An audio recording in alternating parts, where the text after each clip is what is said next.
Who's with me? Michelle McKinnon is here. Joel Shulman is here, and so too is Liz McDonald. I think that the market has completely forgotten about and discounted Brexit. Am I right? Well, I think we all realized that we were not going to have a yes, they're having a Brexit, or no, they're not having a Brexit anytime soon, right? That was so expected and planned that we were going to be in this no man's zone.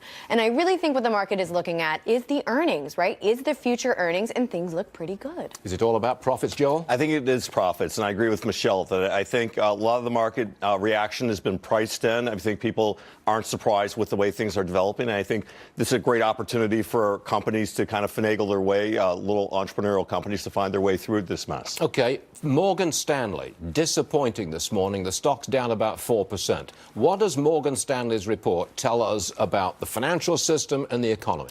Well, I think we're going to see things slow down, although M&A activity is still heating up. And so last year was a record year for M&A. Many companies like Morgan Stanley make big profits on this. I think we're going to continue to see M&A activity. It's already at record pace in 2019 compared to where we were last year. It's only 2 weeks into it. So I think they still have good earnings ahead for them. You don't see this as too big a problem? No, I don't. Yeah, because bear markets are often preceded by a downturn in financials, and they were off bigger than the downturn since September for the overall market. But now the financials, Stuart, are popping up double digits since December. Yes, so they are. Morgan Stanley, it's not quite an outlier, but Goldman had a solid day, and the other banks are reporting. And so did Bank of America, which I think is more of a sign of a healthy economy, because that's really looking at the retail side of things. These bank profit reports, they're not worrying you about the state of the economy or the state of the financial system or the banking system. No. This is not a major concern. No. Got it.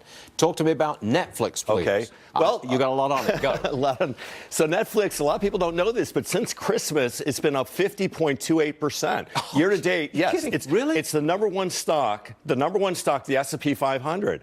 And the number two stock's about 46%. So it's the number one stock since Christmas, 50.28%. It's up 31.9% year to date 2019, which for 2 weeks is not too bad. That's incredible. So profit growth has been over 117% compound the last 3 years. Revenue growth is 30%, and R&D growth is 23%, all compounded the last 3 years. Strong company. They're only 16% off from the 2018 highs, which was in July. But I think we're going to see good numbers today. Okay. Would you buy Netflix? Yeah, I would. I would say it's important. Before the profit report. What a hard question. Would you get out there on a limb? Probably a little, because I think it's important to have all tech here. And what I really love about Netflix is their exposure to emerging markets. And I am always a fan of emerging markets. You have a huge population. You've got a huge growing consumer. And if they can get that market, I think they really can succeed. They are one of the, if not the most important media and entertainment companies on the planet. Right. I think they're the most important. That would be my judgment. Everybody, practically, so many people use it, right? It's almost like a verb, like Google's a verb. Right. You know? Do you remember I'm in a Netflix tonight. Yesterday on the program, I admitted that I had disconnected. I dropped Netflix. Did you really? The look of shock was worth recording. Thank you, Michelle. Very much indeed. Let's get to Apple. The news on them this morning is that they're cutting back on hiring because of the slowdown in iPhone sales. Now, we've been told that they're actually at 153. They're cheap. Very cheap. Only 11 times, what is it, forward earnings? That kind of thing? Earnings, the market's at 15, so that's a discount.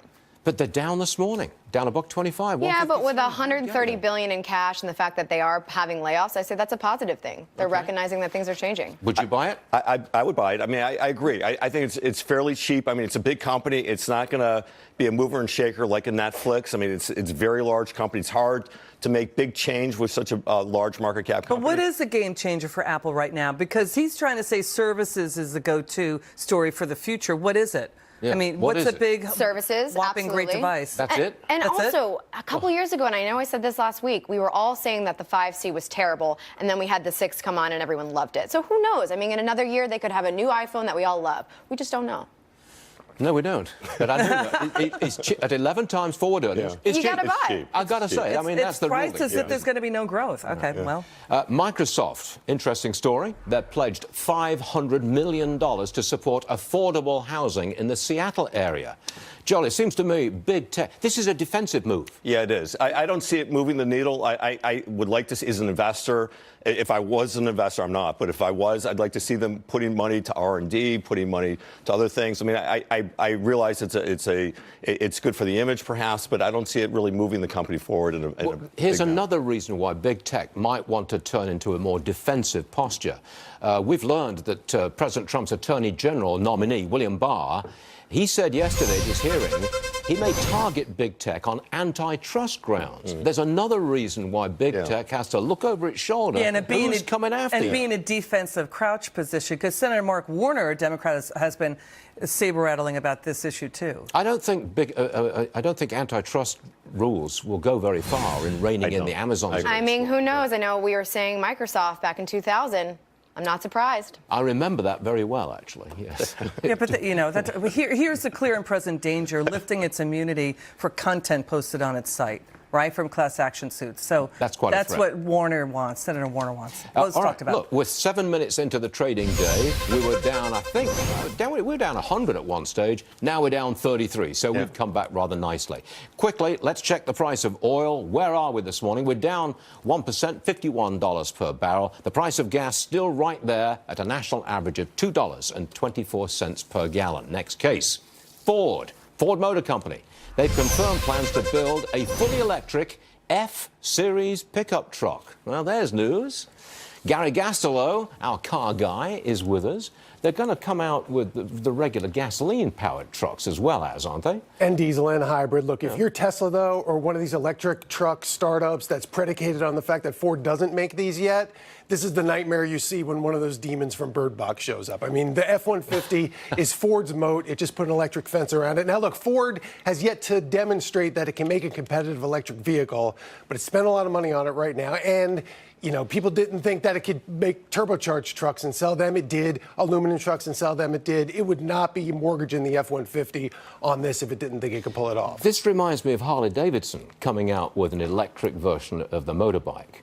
Do you think that Harley buyers and Ford F-150 buyers like the idea of an electric vehicle? It just doesn't seem to fit. No, I think it does more for trucks. And, you know, with the Harley, it's a different image, an electric bike, than the big, brawny cruiser. With Ford, there's a lot of capability that electric brings. You can make them more torquey. They can tow more. They can lug a lot more. The range is the issue. Look, even if it only sold 10%, that's 100,000 trucks practically. So it's a huge market, even if it doesn't do a lot of them. And that's about what it sells in diesels right now. And that's a pretty successful segment for it, as it goes to. I got a problem with the whole electric arena here, and that's recharging.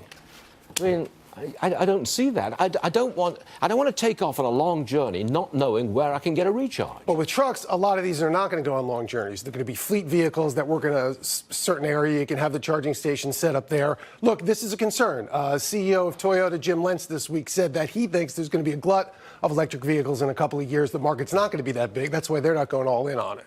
But as far as the trucks are concerned, if you have Tesla saying, hey, we're going to get in there, Ford's got to do this. It owns this. It's got to protect itself. Real fast question. Would you buy an electric vehicle today? Absolutely. You would? Yeah. Joel, why not? Sure. Because you can't recharge the thing. That's why. Yeah, but if I bought don't go far distances. I would know that, you know, I had one at home. And again, yeah, I don't go far distances. But if it was priced right? Yeah. Absolutely. The one thing I like about electrics is the acceleration. Yeah. Those things take off. Am I right, Gary? And the trucks will, too. Oh, OK, I'll buy it. OK, it's that time. That will be 9:40 Eastern Time. Michelle, Joel, thanks very much indeed. Gary, we appreciate it. We'll see you all again soon.